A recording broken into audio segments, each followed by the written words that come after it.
बाजार में इस कदर मात खाई है कि चारों ओर अंधकार ही दिख रहा है। नुकसानी भरपाई कर सकूं ऐसी स्थिति नहीं है और बंद मुट्ठी खोल दूं तो बेइज्जती का डर है। रेल की पटरी पर सो जाने की इच्छा होती है, क्या करूं? प्रवर, ऐसा कहा जाता है कि जिसे 2 साल जल्दी मरना हो उसे शराब पीनी चाहिए, जिसे 10 साल जल्दी मरना हो उसे रोजाना जुआ खेलना चाहिए, जिसे 20 साल जल्दी मरना हो उसे ड्रग्स का सेवन करना चाहिए, लेकिन जिसे रोजाना मरना हो उसे शेयर बाजार में कूद जाना चाहिए। मुझे सर्वप्रथम तो तुमसे ये पूछना है कि जहर बाजार का प्रतिनिधित्व धारण करने वाले इस शेयर बाजार में तुम दाखिल हुए ही क्यों? जहाँ दूसरों के रुदन पर ही व्यक्ति के मुख पर स्मित फैलता है, उस शेयर बाजार में तुमने छलांग लगाई ही क्यों? पहले तेल मालिश करे और बाद में बाल काट ले अथवा कम कर दे, ऐसे हेयर कटिंग सैलून का प्रतिनिधित्व धारण करने वाले शेयर बाजार में तुम घुसे ही क्यों?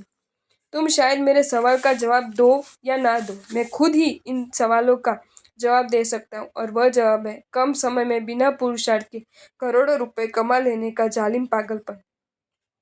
वैसे मैं जानता हूँ वहां तक तुम्हारे पिताजी की सोने चांदी की दुकान है और दुकान भी अच्छी खासी जमी हुई है, लेकिन तुम्हें उस दुकान की कमाई चने मुरमुरे जितनी लगी होगी और तुम्हारी इच्छा बादाम काजू अखरोट के बोरे के बोरे भर जाए उतनी कमाई कर लेने की होगी। और इसी विचार से तुमने खतरनाक माने जाने वाले शेयर बाजार में छलांग लगाई होगी। लेकिन अब तो तुम्हें एहसास हो गया ना कि समझदार व्यक्ति को इस बाजार में प्रवेश करना जैसा नहीं है, बल्कि इस बाजार में दाखिल होने का विचार भी करने जैसा नहीं है। एक वास्तविकता की ओर तुमने गौर न किया हो तो मैं तुम्हारा ध्यान केंद्रित करना चाहता हूँ।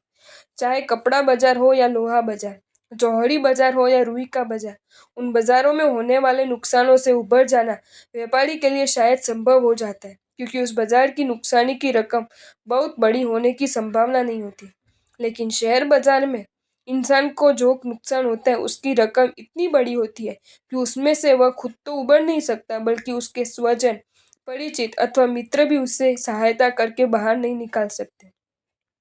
आखिरकार होता ये है कि या तो व्यक्ति अपनी बंद मुट्ठी खोल देता है और या तो वह आत्महत्या करके जीवन समाप्त कर देता है, जिस स्थिति में अब भी तुम फंस चुके हो। एक बात तुम्हें कहूँ, इस बाजार में दाखिल होने के लिए 36 का सीना चाहिए, लेकिन इस बाजार से निकल जाने के लिए तो 56 का सीना चाहिए। और मेरे तुम्हें जोर देकर यही हिदायत है कि तुम 56 के सीने वाले बनकर इस बाजार का हमेशा के लिए अलविदा कर ही दो। गाड़ी गलत रास्ते पर भाग रही है ये जान लेने के बाद तो एक्सीलेटर पर से पाँव उठा ही लेना જો चाहिए। તમને આ क्या વિડીયો कहूँ ગમ્યો तुम्हें, હોય તો मैंने આ ऐसे सैकड़ों વિડીયોને युवा લાઈક કરો देखे कि અને શેર जिन्होंने કરો शेयर बाजार અને में આવા જ जालिम નવા मात નવા खाने के વિડીયો बाद भी જોવા માટે જૈન शेयर बाजार ફેક્ટ્સ को એન્ડ पकड़ ही સ્ટોરીઝની रखा है। ચેનલને इस आस સબસ્ક્રાઈબ में कि કરો। शेयर बाजार में हुए ધન્યવાદ। नुकसान को 2-4 मस्त सौदे में कवर करके हम वापस खड़े हो जाएंगे और इस बाजार में वापस दौड़ने यावत उड़ने लगेंगे। किंतु कहने दो मुझे कि नुकसान को कवर करने में वे खुद के पास रहे पोस्ट कार्ड भी गवा बैठे हैं। अलंकार वापस लेने जाने में उनके वस्त्र भी उतर गए।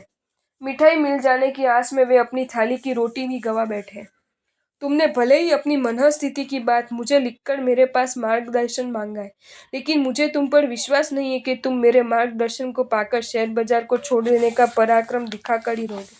नहीं, तुम भी उसी रास्ते पर जाओगे कि जिस रास्ते पर सैकड़ों हजारों युवक गए हैं और आज भी जा रहे हैं और आंखों से आंसू बहा रहे हैं। खैर, आगे खतरा है ऐसी स्पष्ट जानकारी देने वाले साइन बोर्ड को पढ़ने के बाद कोई युवक उसी रास्ते पर अपनी गाड़ी को यदि आगे भगाते हैं तो साइन बोर्ड कोई हताश होकर अपना फर्ज निभाना छोड़ नहीं देता। बस इसी तर्ज पर शेयर बाजार की खतरनाकता तुम्हें समझाने के बाद भी यदि तुम उसी मार्ग पर आगे बढ़ना चाहते हो तो भी मैं निराश होकर अपना फर्ज निभाना चूकना नहीं चाहता। तुम अभी एक काम करो, बंद मुट्ठी खुल जाने का भय रखे बगैर जिन जिनको तुम्हें पैसे चुकाने उन सबके समक्ष तुम्हारी परिस्थिति का स्पष्ट बयान कर दो। संभव हो तो तुम्हारे पिताजी के समक्ष आ खड़ी हुई जालिम मुसीबत की बात कर दो। आखिर वे तुम्हारे पिताजी हैं। संपत्ति बचाने की बजाय बेटे को बचा लेना हेतु वे खुद से जो मुमकिन है वह सब कुछ किए बिना नहीं रहेंगे, ऐसी मुझे श्रद्धा है। एक वास्तविकता हमेशा याद रखना कि बांट दी जाने वाली उलझन के लिए एक नहीं अनेक उपाय मिल जाते हैं। मैं मानता हूँ तब तक तुम्हारी ये उलझन तुमने केवल मुझे ही बताई है। तुम्हारे निकट के स्वजनों को, निजी परिचिति को, जिगरी दोस्तों को भी ये उलझन बता दो। कोई रास्ता अवश्य निकलेगा ही, और किसी कारणवश कोई मार्ग न मिले तो भी जीवन को समाप्त कर देने के मन में उठे विचार को तो अमल में कतई न लाना। कारण कभी एकाध क्षण की जल्दबाजी पूरा जीवन कलुषित कर देती है तो कभी एक आधी क्षण की धीरज पूरे जीवन को भयंकर नुकसान से बचा लेती है। और वास्तविकता ये है कि आत्महत्या एकाध क्षण की जल्दबाजी का ही परिणाम है। शुभकामना व्यक्त करता हूँ कि तुम्हारे जीवन में जल्दबाजी की ये एकाध क्षण कभी आए ही नहीं, और शायद आ भी जाए तो भी एक काम करना, मुझसे बिना मिले तो आत्महत्या करना ही मत। आपको ये वीडियो अच्छा लगा हो तो इसे लाइक करें और शेयर करें, और ऐसे ही नए नए वीडियोज़ देखने के लिए सब्सक्राइब करें हमारी channel Jain facts and stories को।